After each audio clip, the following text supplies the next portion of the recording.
We will call this meeting of the Watuppa Water Board for June 15th to order.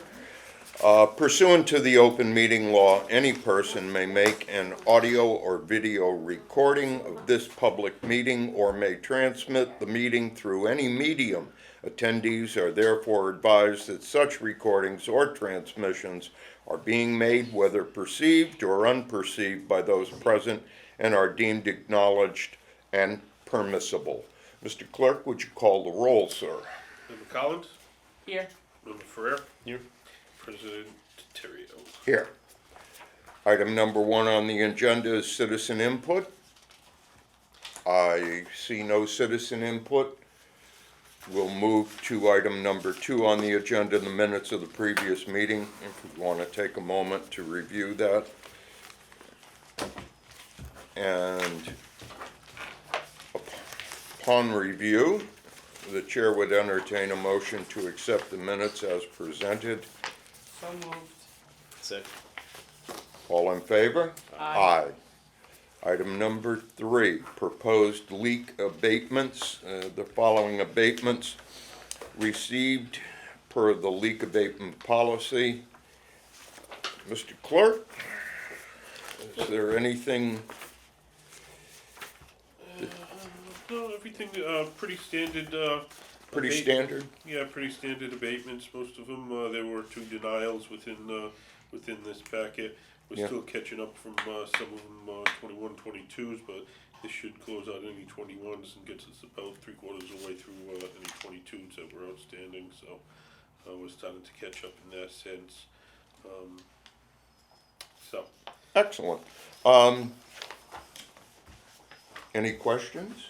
None. Hearing none, the chair would entertain a motion to accept the proposed leak abatements totaling the amount of $8,877.22.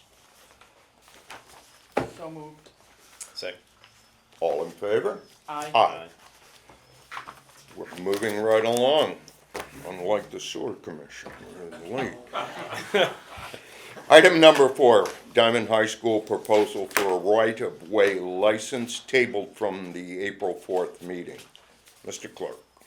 So again, if there wanted to be discussion on this, it could be lifted from the table. That's why I have it on the agenda. I did invite Diamond, and I did send them a copy of the agenda. I told them when the meeting was, sent a copy of the agenda.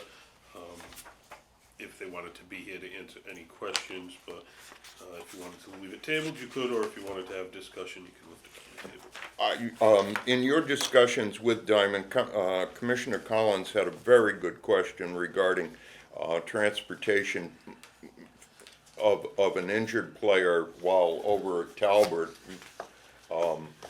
Yeah, I did bring that up to them when Thank you. when I discussed it with them. I did not, I wanted them to explain to the board, and they wanted to be here. So I don't know whether there was an issue with their calendar or not, but. Okay, you want to table this and move on? I would say just leave it on the table. If All it right, hasn't been listed, and then, yeah. All right. Do we have a motion to do that? Oh, we don't require It's one. already tabled. Yeah. Excellent. Item number 5, 1000 Blossom Road, Zoning Board of Appeals. Yeah, so this, just if I may, I did receive notice, nothing official, but from this person's attorney that they are withdrawing this petition.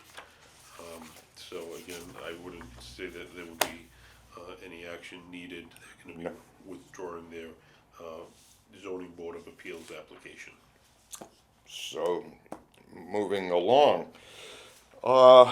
Item number 6, Chem Awards. We have the following bids, and I reviewed the bids, and caustic soda. I just have one question. The total is $960,826. What was it in fiscal 23? So caustic soda, Oh, I see. if you go to the second page, it gives, the unit price, the total price, and then the FY '23 price. Gotcha. Okay, so caustic soda, unit, the low bid is, Borden and Remington at $1.1587. 230,000. Do you want to do them individually or take the chem bids as presented? I think if you want, we can read read anything over the $50,000 threshold, which would be everything besides the hypocarboids. Just what it is, the amount, and who it's being issued to. If that goes along with everyone, then the chemical awards for fiscal year 2024, Borden and Remington for caustic soda, $266,501. Polychloride, Holland Company, $250,720. Carbon dioxide, Lindy, $129,375. Sodium hypochlorite is Unilever, Unilever, 235,000. You've skipped one. Yeah, you mixed those two. Back up to Chemray. Chemray for silica fluoride. Yeah, sodium silica fluoride. Oh, I'm going, all right. It's different on the.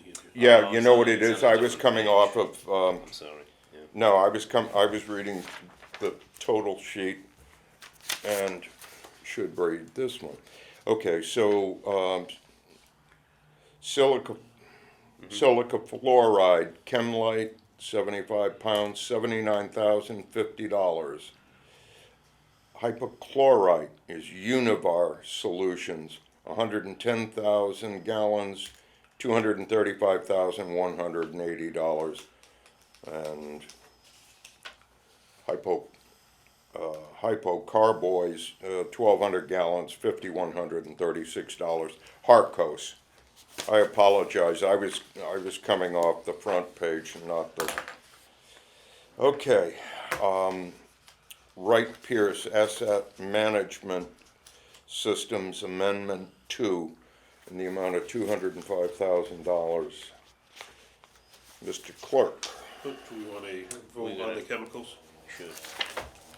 I want to apologize. I'm tired and I'm slipping here.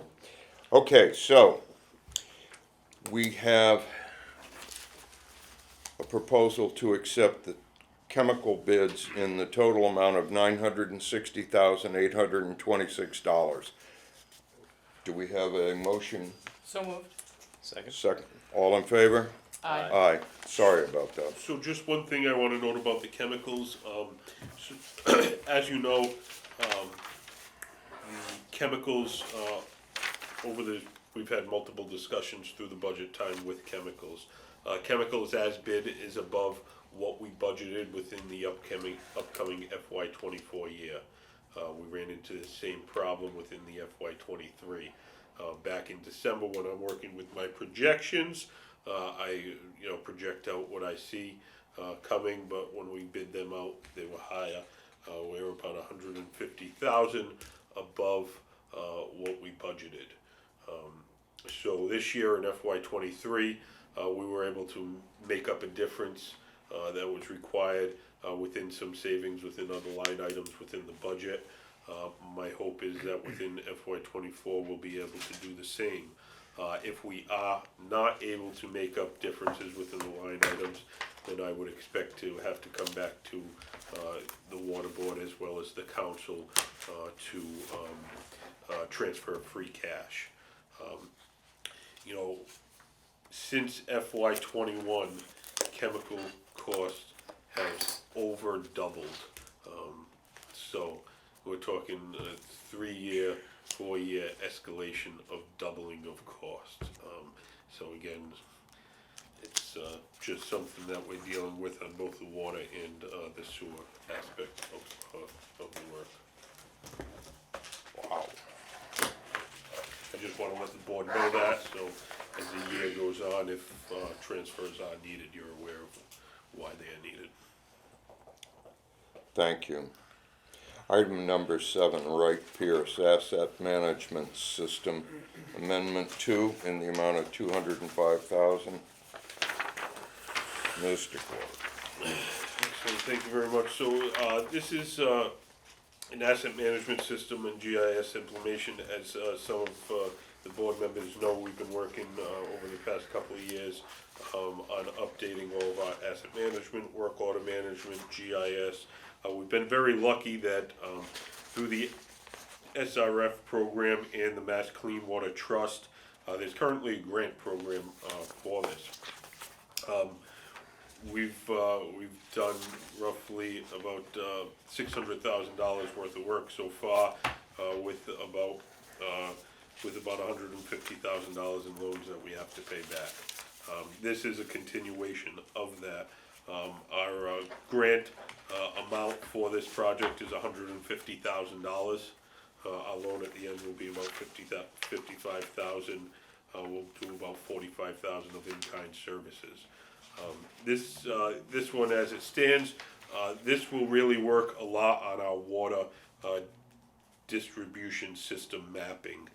This is something, we have some older GIS maps that we've been working with for years, based off of our old hydraulic maps.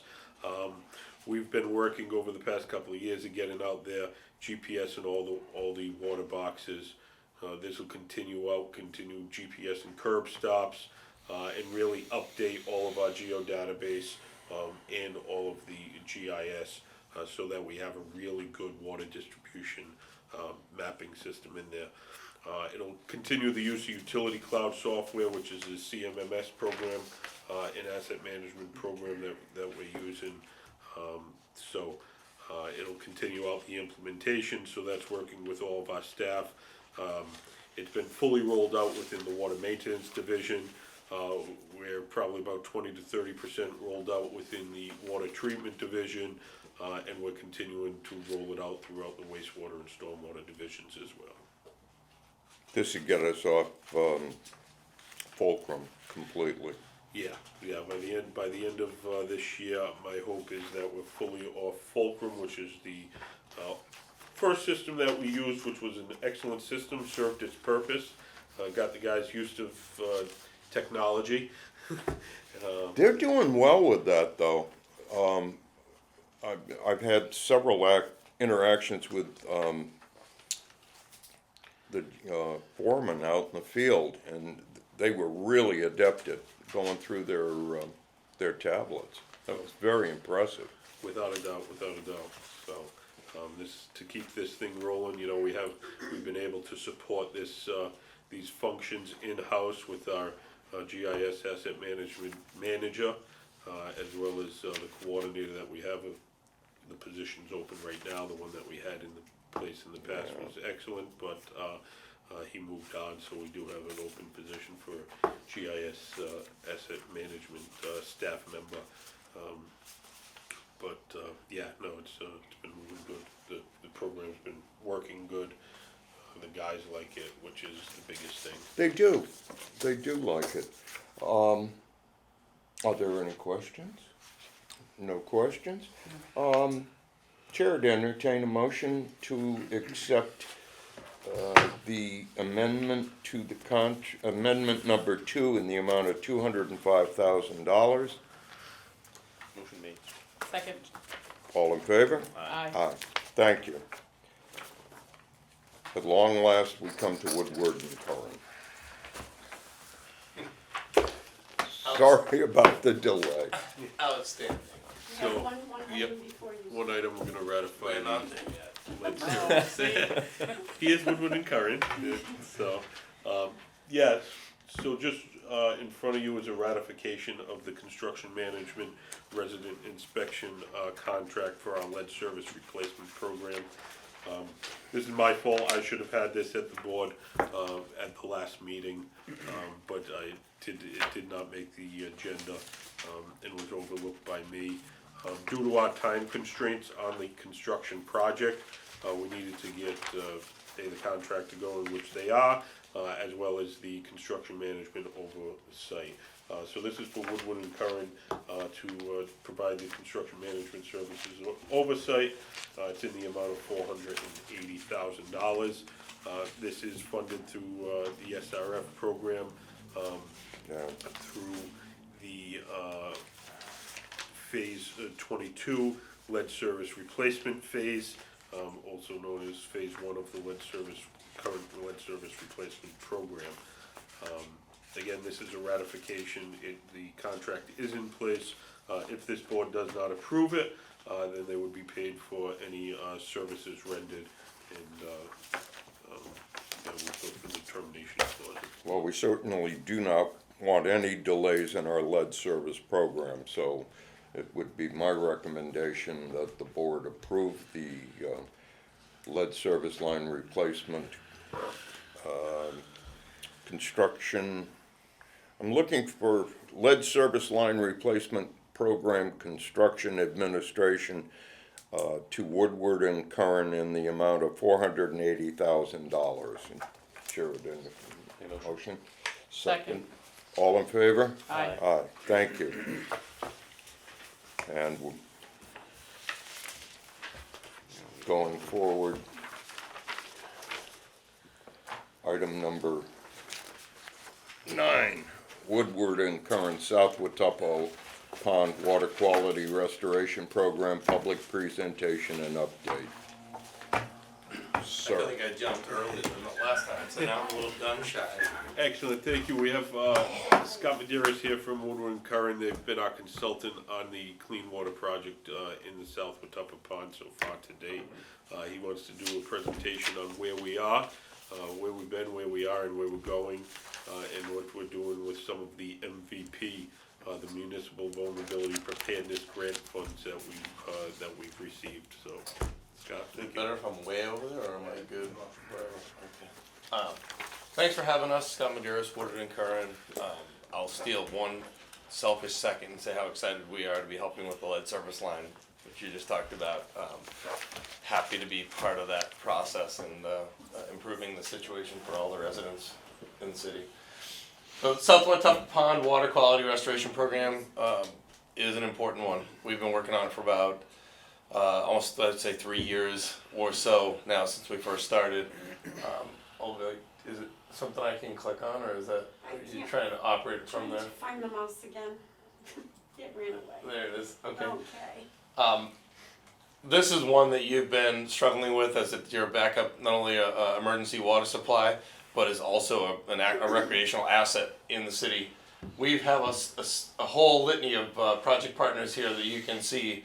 UMass, Dartmouth, I think actually started with Bay Coast Bank. This project was initiated by a private investment by Bay Coast Bank that started the investigation into the green algae blooms, the harmful algae blooms that were ever present and were becoming more and more prominent with drought conditions and the changing temperatures that we've had, some really hot summers, and it was becoming really, really prominent again in the last few years, but it's been there for a long time. Bay Coast Bank provided some private funding toward the improvement of this asset that the city has. We got some additional support, secondary monetary support from Rep. Schmidt, Senator Roderick, and also Representative Edwards from the Rhode Island delegation. This was also important to include the town of Westbrook, Tiverton, Rhode Island, as well as obviously the city. This water body lies with drainage contributing from all of those locations, so it's a little bit of a complex watershed from that perspective. But we managed to get some MVP grants, the Municipal Vulnerability Preparedness Program, which we had years and years ago prepared your plan and moved it forward. So our agenda is just briefly, what have we done in the past, what are we currently doing, and what do we have planned for the future? And I did promise Olga that I'd be really quick. So, previous efforts on the water quality initiative, we've done a watershed assessment where we did hydrography, land cover use, soils, and existing infrastructure. We did a full assessment within the watershed. Did a pollutant source identification. So as you can imagine, pollutants to the pond are the issue of the bacteria tends to be the transportation of the phosphorus and nutrients into the water body. So we took a look at the uses around, and we don't have any significant industrial, thank goodness, but we do have all the others that are noted here. Water quality evaluation within the pond. So we did partner with UMass Dartmouth. They've been doing some testing over the last couple of years within the water body on sediments in the water column. Non-structural watershed management, pollutant source control. We've done evaluation, looked at stormwater control opportunities. Recommendations for the future and considerations are septic assessment, agriculture cooperation, and continuing to look at funding opportunities. Okay, go forward. The takeaways from the work currently, and this is really a horrendous photo, but really does represent what can be seen pretty frequently, is that the cyanobacteria, which is there, which has caused basically an ongoing swimming advisory. We'll call it an advisory. This is one of those things that, as you've seen, and I think several of you have been to some of the public meetings we've had leading up to this point, where this can be, problematic. It cannot be problematic, but ultimately it's kind of an individual thing, and if you're in the wrong circumstance, it could cause you some discomfort or some issues. We've basically identified that as the underlying cyanobacteria. I think there's one more slide that talks a little more about it. And the internal nutrient load is pretty significant and might be manageable, but there needs to be, this watershed being as complex as it is, the solution to this going forward is some combination in likelihood of treating the sediments on the bottom of the pond to alleviate the issues that come with the dissolved oxygen changes during the warm parts of the summer, and also controlling the outer perimeter and that watershed and making sure that we're doing the right things, whether it be through BMPs, controlling the fertilizer types and that kind of thing. We can move to the next slide, thank you. The work that is in progress currently through the MVP grant and funded through the MVP grant largely, although we do have an additional funding source that was through some mitigation funds that are being dedicated as well. 3 stormwater control projects that came out of the initial study that we're taking a look at. The boat ramp, so everybody's familiar with the boat ramp by the rowing center. We have an enhanced retention system that's being proposed, which will basically take some of the runoff from the parking lot, run it through, treat it, basically filter it, and remove some of the constituents that are being transported currently from that parking lot to the pond, and remove it in that type of a system. Cherry Lane, which is, we've ID'd 3, we tried to work around the perimeter into the communities that are partners. Cherry Lane, there's an existing basin there that's a stormwater basin that hasn't really had a lot of maintenance done to it. We're looking at some improvements to that basin, some infiltration treatment, and then some side filtration on the Fall River edge right before entry to the pond. So this is really going to be a contribution from Tiverton. It's doing some of their part to treat their stormwater. Plymouth Boulevard, which was never intended to be that. We looked at a Tickle Road originally. That location didn't work out well for Westport. So we moved our location over to Plymouth Boulevard, and we're investigating a very steep section of Plymouth Boulevard where there's some erosion that's caused a transport of untreated stormwater, and then erosion that is getting directly into the pond. So we're proposing some BMPs there that Westport will ultimately be responsible for, and then a much more significant project that's going to be preliminary design, which is looking at the whole Suckerbrook wetland restoration. And I don't know if you're familiar with that. By the charter school, there's a fairly significant, Suckerbrook runs through a series. It comes from a couple of smaller ponds upstream. They come into Suckerbrook, runs right through, and that's kind of a degraded wetland that is that has a significant amount of Phragmites, a sort of invasive species, and so it's not doing what wetlands typically at this point are designed to do in terms of treating stormwater. So there's an investigation by our team as to some concepts of how to do some soft public outreach and educational signage and things like that, but restore that to a functional wetland that would be much more impactful in terms of pre-treating stormwater that's flowing through that area. Public outreach, the Groundwork South Coast is a nonprofit organization that's been working recently in New Bedford and Fall River area. I think they're engaged in a couple other projects that Paul has happening, and we're engaged with them. They're doing some foot traffic, door knocking, educational outreach as part of the MVP program requirements, and we think it's a really good way for folks to hear about what we're doing and what the improvements will be here. Ongoing work, third year of sampling for UMass Dartmouth. They are going to be out doing monthly clarity, dissolved oxygen temperature, and chlorophyll, basically as they did in the first 2 summers, and then do continuous dissolved oxygen and temperature censored, which will be new for this upcoming summer. And that'll give us more of the scientific data that we need to understand when these problems occur, and then what the solutions will be long term. Future pursuits, as we noted, the stormwater control projects, we'd love to build them. That'll be the next step. We'll be looking for some funding down the road to do some of the implementation. The boat ramp, as I mentioned, Cherry Lane and Plymouth Boulevard, and all of those look toward implementation. There'll be some similar, you may have seen some in the city, some of the tree filter boxes. There'll be some things like that are being proposed as part of our design and permitting currently. Future pursuits, the Sucker Brook, which I just spoke about, we did have a very productive call with Atlantis Charter School, and they're extremely interested in participating in an educational way and engaging their students in a process like this. So we'll be looking to align the water quality and flood control with any of the future developments on the Jefferson Street extension area. Yeah, back one, please. No, wait, forward. We're going the wrong way, I think. Back more. Yeah, here we go. Explore and implement the stormwater control design options for the public and private properties in that area. Something happened to the slide here, but continue to do the South Coast, the Groundwork South Coast educational work with signage, and collaborate with the Atlantis Charter School on educational work and enhanced viewing and opportunities within the wetland area. The next one. Look at the future pursuits from assessments that are necessary for the restoration. We'll take a look at the ongoing sediment and sampling that will happen inside the lake itself, at the sediments on the bottom of the lake.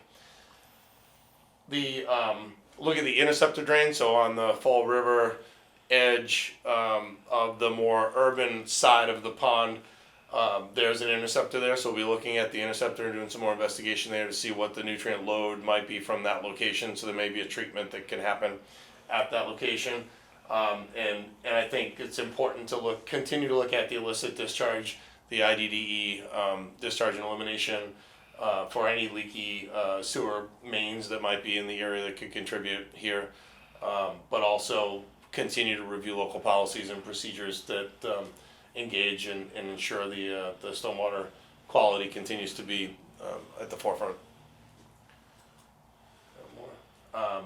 In the lake, I think ultimately where this is going is a combination, as I said earlier, of some sort of in-lake treatment that will basically bind the sediments at the bottom, keep that from being the regenerative source of nutrient to cause the outbreak of the algae blooms, but also to look at other areas like the West Side Interceptor, and then other real holistic approaches to managing the watershed in a more effective way, so that you don't have to do this over and over again.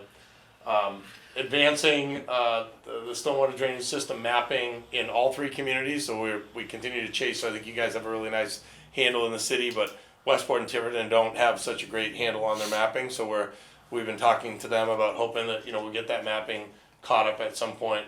Continue long-term education, public outreach programs, work with the agencies agricultural producers and wildlife agencies, and then Paul and his team, but also in the DPW continue cleaning, street cleaning, thinking about phosphorus generation through leaf decomposition, and try to implement strategies to head some of that off and remove some of the potential sources from their landing spot, if you will. Partnerships and funding opportunities. Just want to talk about. Obviously, we spoke of the Atlantic Charter School. Both of your communities on the perimeter. MVP is has been a big contributor. He has a second grant on this project, and one would hope that in this upcoming round that we would anticipate coming soon. We haven't heard there's an issue with the program funding, that we would be looking for some money for implementation of these projects, at least a couple of the projects we're designing now and permitting. MVP, ARPA, private funds have all been used in the project, and other future programs we're always keeping our eyes open. I think that what we're seeing is money flows into the state. We see the vulnerability of water systems and the vulnerability and the climate change impacts of drought and all of those things as primary drivers for where funding is headed. So we continue to be on the ever vigilant, eyes open for funding opportunities. I think we're scheduling timeline, and I won't read through it all, but we're going to continue in 2023 to do the work that we're doing, sediment sampling, as I indicated, all the way through to pursuing funding for implementation of the projects. Dependent on funding in 2024, some initial in-lake treatments could be on the horizon, with Suckerbrook and the West Side interceptor flow and load evaluations being completed, and then looking for some other new stormwater control opportunities in and around the watershed. 2025, dependent on funding, there could be we would expect full scale, whatever the determination is of all the studies and the testing to inform us of what the implementation of in-lake treatment might look like. Often it's alum dosing, which is what we've done in the city of Newton and a handful of other places, but on a much smaller scale, and then this is a fairly large water body. Suckerbrook restoration, perhaps we're doing some implementation there, and we keep carrying over identifying new stormwater because we don't want anybody to forget. You need to always stay vigilant there. And then in 2026, we're looking forward. Increasing water, the South Watuppa Pond and flood capacity of Suckerbrook through that wetland, and continuing to increase the community interest in and advance the restoration initiatives through that piece of treatment train. That's it. I tried to go really fast and not get hung up, but hopefully there's some questions. And I know we can't really entertain them from the public because we're not live, but yeah. Commissioner Collins? I would just like to make sure that this presentation gets put on the website so that people can easily access it. Yeah, Yeah. definitely. Yeah, we can upload it, so, Excellent idea. yeah, the Watuppa Reserve page, watuppareserve.com, is where we've been hosting all of the South Watuppa information, so PowerPoints from our past presentations, some of the reports and stuff, so I'll make sure this gets put up there. The alum dosing that you're talking about, that's not the same thing we did to Stafford Pond. That was a different process, correct? There was like a capping that happened. No, that's, I think that's exactly it. yeah, Is it exactly it? Okay. Yeah. Sorry. Yeah. Mm-hmm. Yeah. yeah, again, so they did that to Stafford Pond, beginning of last year, in Stafford Pond, which is extremely smaller than this. I think it was about $750,000 they spent to be able to do that treatment. Well, we think it'll likely be, it'll be it'll certainly be north of $1 million. It might be north of multi-million dollars to be able to do the work. But at the end of the day, I think that's why it's even more sensitive, is that you don't want to do that every 7 or 8 or 10 years, right? So No. So you want to then do a better job of managing the perimeter, and I know that you do of the North Watuppa because you have the reserve. So it's just challenging when you have so much development around it and it's outside of your, it's outside of most of it's outside of your jurisdiction, or half of it. Yeah, so just, to note a couple of things, so MVP, Municipal Vulnerability Program, they've been great partners so far, provided a lot of funding. The Bristol County Treasury ARPA funds that are approved through the city council and the administration. They've provided funding towards this project. They've also, one of the things that was brought up during the presentation was leaf litter and street sweeping within the areas that run off to these ponds. So there are 3 street sweepers that are coming through Bristol County ARPA funds Really? to be able to help out these particular areas. Always Bay Coast Bank really got this thing going. Rep Schmid, as well as Senator Rodrick's provided an earmark fund for Westport for the South Watuppa Pond last year, which we were able to access and use. So we've been pulling in multiple different funding opportunities and grant opportunities to be able to fund this project so far. You know, it's taken us 100 years to get the pond as bad as it is now, 100+ years probably. We're not gonna fix it overnight, but we're gonna work our darndest to try to make it good for all the future generations, you know. One thing I've been telling people, we can't think about the next 2 years, 3 years, 5 years. You know, we gotta start thinking about the next 50 years, next 100 years, is where we have to be. And this is part of that thinking. Back in the day, there was a discussion many years ago. Dr. Blaze was here at the water department, and there was a suggestion to slate the pond with bentonite and seal the bottom. I just wanted to, is that something along the same lines that you're talking about, encapsulating the bottom? Yeah, I think I'm not sure that that's that type of solution for a water body Well, this that's- big is yeah. definitely, and that was sort of that's an outdated technology. The alum is sort of a you just spread it and it drifts to the bottom and it just basically binds the sediments on the It bottom. binds the it sediment. it up. Yeah. Yeah. So it does create an encapsulation to a certain degree, but it's certainly not like a clay barrier or anything like that. But it does. It basically binds it so that it won't function, and that can be disturbed.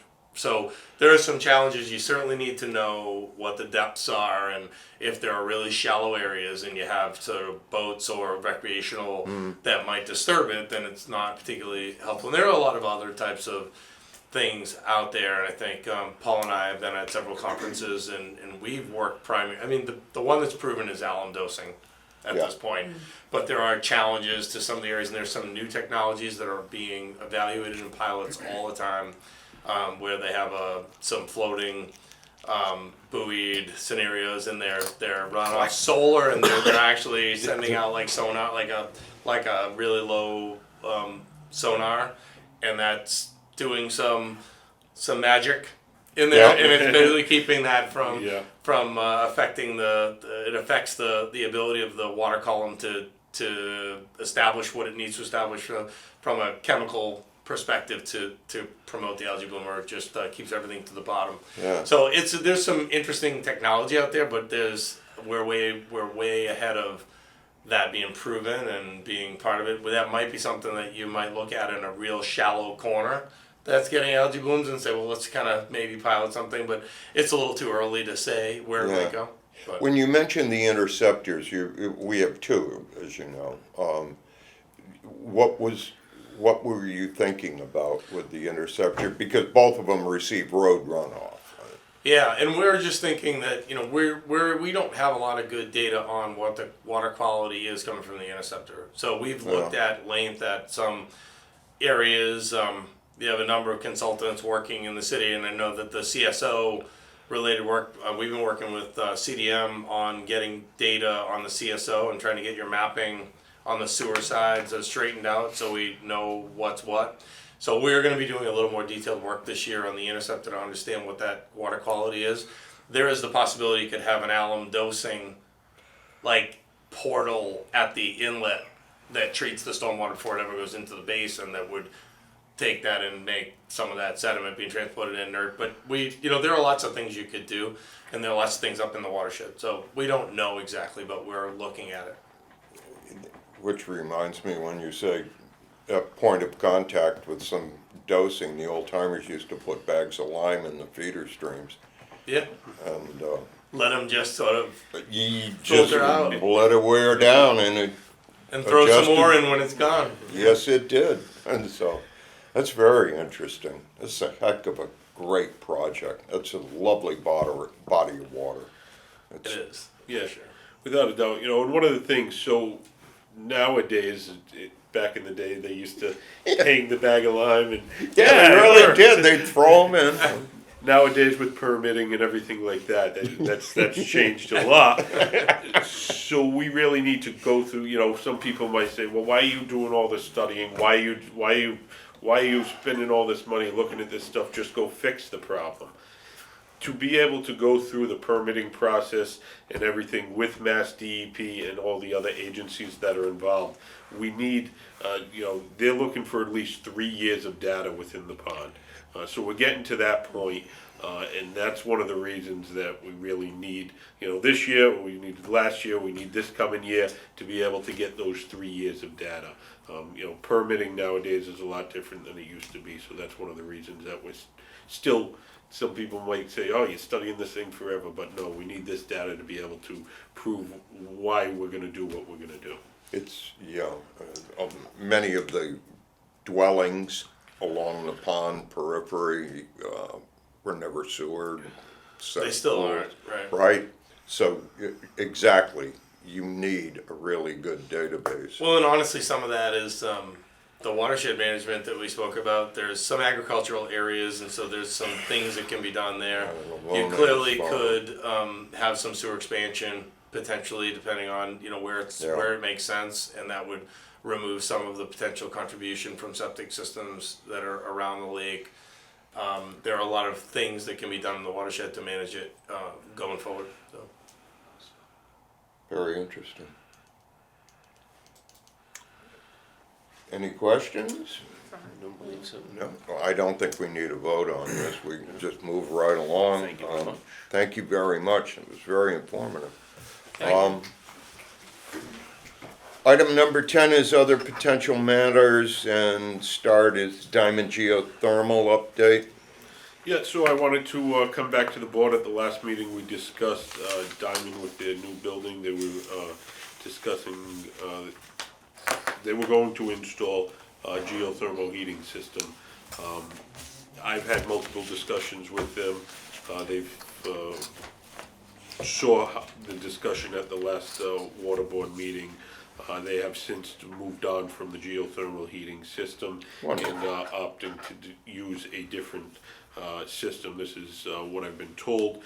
They did go in, I think, for their 60%, with their 60% design drawings to be able to get estimates on the whole entire project. They went in with the geothermal heating system still within their plans. The reason that they did that, when they made the determination to switch, they were just submitting their plans for estimates, so they didn't want to try to change everything around right at that point. They wanted to go in with the 60, and then they've told me that at the 90% plans, it will be removed, and they will not be doing subsurface geothermal heating systems. So, right now at this point, I think that it's almost a null point. That's what I've been told by the Diamond administration. That's good news. Without That's good news. without a doubt. And based on that too, I think we're moving forward. I'm having some staff members look at building a policy and procedure to deal with these types of. I think Member Collins for doing some research and providing it to us. I think this is going to be something more prevalent upcoming, so we need to be able to understand it, have policies, procedures in place, have the proper application review procedure to be able to go through, to be able to allow these systems within the community where they should be allowed. Exactly.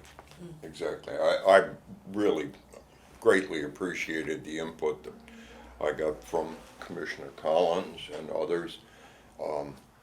I did go down as a private citizen to the city council and presented as a private citizen, not speaking for the board, but the proximity for a geothermal well system, especially the type that was being proposed, was inappropriate, in my opinion, for the area adjacent to the reservoir, so.